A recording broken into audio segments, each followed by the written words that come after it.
guys, and welcome back to my channel. My name is Johanna, and for those of you who are new here, welcome. And for those of you who are returning, welcome back. Here on my channel, I do planner and planner related videos, DIY tutorials, budget videos, and the occasional new release video of items that I've listed to my Etsy shop. And if that is of interest to you, please consider subscribing to my channel. And if you hit that little notification bell, you'll always be notified of when I do load a new video. And if you could also comment, like, and share, that does help me grow my channel. That would be amazing. Alright guys, so in this video I will be sharing my 5 tips as a new beginner in doing modern calligraphy and lettering for other new beginners who are interested in doing modern calligraphy and lettering. Now I've been doing this for all of 4 weeks now, and I can tell you that it is much harder than I thought. So let me give you just some tips and pointers that I've encountered so far, and hopefully it'll help you in your own lettering and calligraphy journey. So this is a workbook setup that I did. These books, and there's actually 2 here, this book and this book, I did pick up from Amazon, and then I just basically took it apart and put it on discs because I think it's going to work easier for me. And then I believe it was Catherine. I'll have to look at my video and I'll put the name if it isn't. But she, because when I did this video and I put the workbook together, I had tried my hand at doing some brush lettering. And if you watch that video, I started here and I had problems. So she had suggested that instead of doing a workbook like this to start, that I actually do practice on my strokes, and so that's what I did. So for tip number 1, if you get lettering books like this, or you get free printable worksheets online, what you're going to want to work on are working on the strokes. And the strokes are the things that you use in order to make your letters. Because if you start with the letters, then it's just going to seem that much harder and that much more awkward when you're doing it. So starting on July 20th, this is where I was doing practice. And what I do is, I actually don't even work in the workbooks right now. I don't think I'm at that point. So I work on the page. And the beauty of the Happy Planner system is when I'm done, I can flip the page over and then I don't have to worry about the rings. Although to give myself the most space, I usually just take them off. And then I just keep doing drills in order to practice my strokes. Okay, so let me take a piece of paper off. Now in the description box below, I will link some people who I've been watching here on YouTube who have been very helpful. Kelly Creates, Insight, Happily Ever Crafter, Cindy from the Llama Letters. I always mangle her last name, so I'm not even going to attempt it. And they've just helped me, just figure out what it is that I need to do. But if you are going to practice your strokes, these are the ones you should be doing. So this isn't actually a stroke. It's just when you're working upwards, it should be thin. When you're working downwards, it should be thick. The actual strokes you should be practicing, and there are 8, is, and I didn't look it up before I started filming. I should have, because these things have names, but I will put it on the screen. So there is this one where it's thin up and then you come down thick, and then there's the reverse where you're coming down thick and then working your way up. And then you have a compound version where you start thin, come down thick, and then you go back thin. and then the reverse of that, which is thick down and then up and then thick down again. You've got, I don't know what it's called, I didn't write it down, but it's how you start making your letters like H, and you've got the one that comes down like J for Johanna, and that's 6. 7 would be the oval, which is that way, and then 8 would be the backwards oval. So thin, thick, and then thin again. And this here should be able to give you your combination of all of the letters. So before you start working on letters, start practicing your strokes. And so I would actually recommend, if you are new to lettering, work on just practicing the upward and downward, and whether you do it straight like this or slanted, just make sure you do it the same way each time, because that will help you work on these, and just do rows and rows and rows of it, and then you can work on your basic strokes. Okay, so that's my first tip for this video. Second tip, and this is what I had to wrap my head around, is this is not cursive. Okay, so if I get a pen and I write the word hello, the whole thing with cursive is it is even pressure, and you're going to connect all of your letters, and there is no form. So if I keep writing hello, it's going to look a little different because I'm not really focusing on the letters as much as I'm focusing on completing the word. With hand lettering, modern calligraphy, what is important isn't the fluidness of all of your letters, because this actually looks better if you chop it up. If I were to do cursive with this pen, I'm not changing my pressure, and I'm not changing the pace or anything. So, I mean, it looks all right, but it's nothing to write home about. But if you are doing hand lettering or modern calligraphy, what you are focused on is each of those different aspects. So you would go a lot slower, and you would also stop between each of the letters. And I think when you're more practiced at this, you don't necessarily have to stop, but it does help me focus more on each individual letter when I make sure I lift my pen, think about what I am doing, and then go back in and finish up the letter. And you can see that took a lot longer. It was a lot bigger, but also it looks more like the hand lettering style that you see in YouTube, Pinterest, Instagram, and whatever.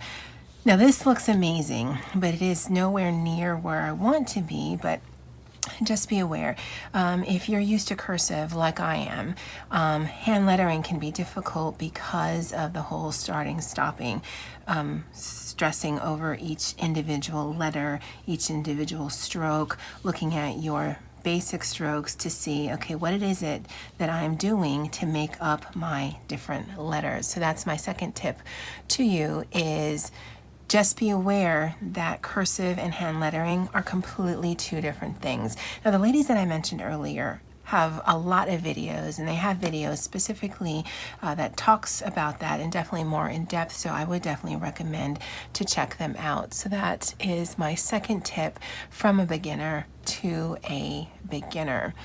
My third tip is something I just mentioned, but you really, really, really need to go slowly. And when you hear that you need to build up your muscle memory, that absolutely is a thing, because the way I hold my pen for this and the way I move my pen for this is infinitely different than the way that I move my pen when I'm writing for cursive. So going slower again, as a beginner, is something that will help you focus on your letters. So that is that one right there. And then to finish off the H, it's that one right there. And you can see a progression. Actually, that one should have flowed up like this one right here. And then when you go slowly, when you build up that muscle memory of how things should feel, then it just makes your lettering, I don't know if it's easier, but it just looks better. I wouldn't necessarily call this easy. And you just flow up into each different letter. Now for me, because I'm used to cursive where it's just one pressure, what really has been difficult for me to try to master is the different pressure, because I want to press evenly coming up and down, when really you want to take advantage of your pen and utilize it so that your thin is truly thin going up, and then you really press down coming back down, so you get that variance, which is what people are striving for to make it look pretty. So again, go slowly, do your drills, follow tip number 1, and I can't stress that enough. And again, thank you, Catherine, for that tip, because it really helps me see where my different letters, characters are coming from. Okay, and so that's tip number 3. Yeah, tip number 3. Tip number 4, you can kind of see right here. Now, some of the ladies that I watch on YouTube, they all do their letters with a slant. And that's how they practice the letters. Kelly Creates has said it actually doesn't matter if you do all of your letters straight or if you do all of your letters on a slant. What is important is that you are consistent with either method. So this one, if you're looking at the letters, let me get a different color, cover this up. All of your letters should be parallel to each other. So if you're doing a ruler, the space may not be the same, but the angle of the line should be. So this was more up and down, and so all of my letters should go up and down. Now, the reason why that's important is because if you start at straight like that, but then you start veering off so that your letters go on an angle, it messes up your spacing in between, but it also doesn't look as nice. So depending on how you practice, just be aware of that. So you really want to have the spaces in between here relatively the same, depending on the letters you have. That's not always going to be a thing, but more so you're going to just want to figure out, okay, what feels more comfortable to me? Is it more comfortable to work on the slant? And for me, it actually isn't. It's more comfortable for me to work straight up and down. It doesn't look as nice, I don't think, as people who can write on the slant, but this just seems to fit how I write better. But just be aware of that. So your letters should all line up, and when they don't, then it just makes your word look a bit wonky. I know, all these technical terms you're learning here. I'm a beginner, guys. I'm probably gonna be more knowledgeable as I continue to do this. But that is tip number 4, straight or slant, doesn't matter, but choose a lane. All right, so the last tip in this video actually has to do with the pens. Now, based on, and I don't know if it was Cindy or if it was Ensign Insights, but they recommended these Kuretake brush pens, and I got a gift card from my coworkers for Amazon, so that's where I picked these up. And I don't even know how many there are. So 4, 6, 8. Well, that doesn't seem right. 2, 4, 6, 8, 10, 11.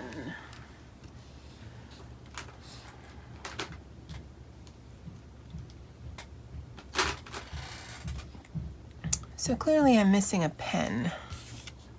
I don't see it. I'll need to look for that. But I like these, and I'll tell you why. I already had this Tombow. I actually had this Pentel. I don't know what it is, but it is a brush tip. I had shown where I had gotten these. These were bought for me from Daiso, and then these are from a local craft shop. And again, I showed that in a different video. Now, let me take these out.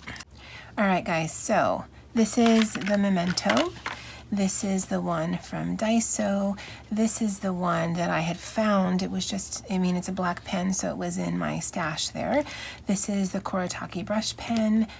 Oh, we don't need this one. We already have the Daiso one. And this is a Tombow. And these are the different brush pens that I have. Now, for me, as a beginner, I find that this one here is much harder for me to use because the tip is so floppy, and I don't know if that's the correct term. I don't think so, because on the videos that I watch, they never talk about floppy pens, not pins, floppy pens. This is really hard for me to control, so this might be something as I have learned this skill that might be useful, because you can see the downstroke can get really thick. So if you are really good at control, then you can get some really dynamic letters. I am not. So this just looks horrible to me, right? So I'm not a fan of the floppy pen. The Tombow, it's not as floppy as that one, but because the nib is so long, it's still floppier than I would like. So, I mean, it's the only one I have. I don't have all of the colors of the Tombow, so that's fine. But I don't have enough control with this one to get at least where I want to be.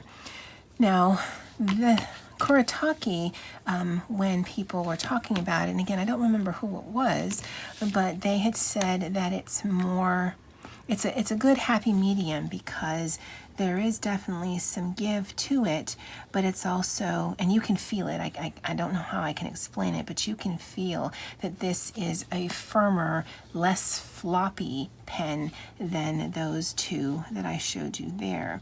And as a beginner, it just helps me with my stability in order to get my strokes the way that I want them. And again, I'm more focused on completing than the actual strokes, so it doesn't look as nice as it could, okay? So for me, these Kuretake ones work really well, but if you have access to a Daiso, this Daiso pen, it was the 2 for $1.50. I think this works a treat, because it does give you give so that you can get the fine line as well as the thick line. But this one, because it's more firm, it definitely, to me, just gives me more control, because where I find the control is needed the most isn't so much on the easy upstrokes like that or the downstrokes. Where the control comes in for me is when I'm doing the transition, because it's right here that you need to be able to lessen your pressure so that you can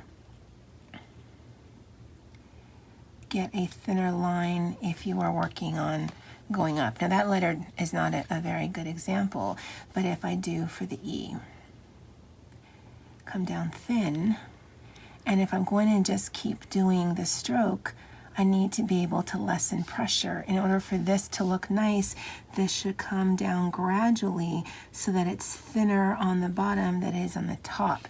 And with a firmer pen, I can get that. As a beginner, I don't even know how useful this is, but these are just some things I've noticed over the past few weeks. I usually only do drills for about 15 minutes at a time because it actually hurts my shoulder because of the different pressure, because of the focusing. It definitely feels completely foreign on what I'm compared to doing as I do writing. Now, my bonus tip, because I just thought about this, is I like to write on a slant, and that's why I give myself as much surface. But when you're holding your pen, you also have to think about where it is in relationship to your paper, because the whole point of having a brush tip is if you're holding it so that it is that way to the paper, right? So this is parallel to the top of the paper, and I hold it sort of midway. The reason why that's important is because then when you're moving on your downstroke, you get the most surface area. If you hold it up like this, or if you hold it like you would normally hold it, your downstroke is going to be much thinner, and you're going to have to really press hard to do it. If you hold it knowing that you can use the actual design of the pen to get that downstroke, then your letters will come out more even, because not only do you want to have the nice transitions between your thin and your thicks, but you eventually want to have all of your letters look exactly the same. So this one's not bad, although there is a bigger loop here than there is here.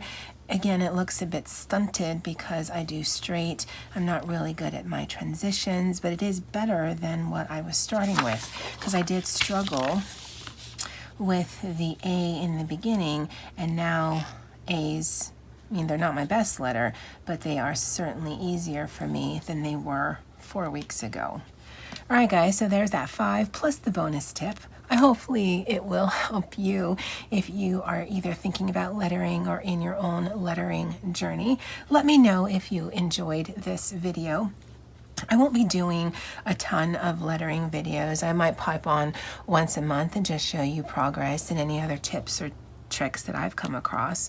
But yeah, this is my 5 plus tips from a beginner to a beginner in the hand lettering modern calligraphy world. Thank you so much for following me on this journey, and as always, aloha.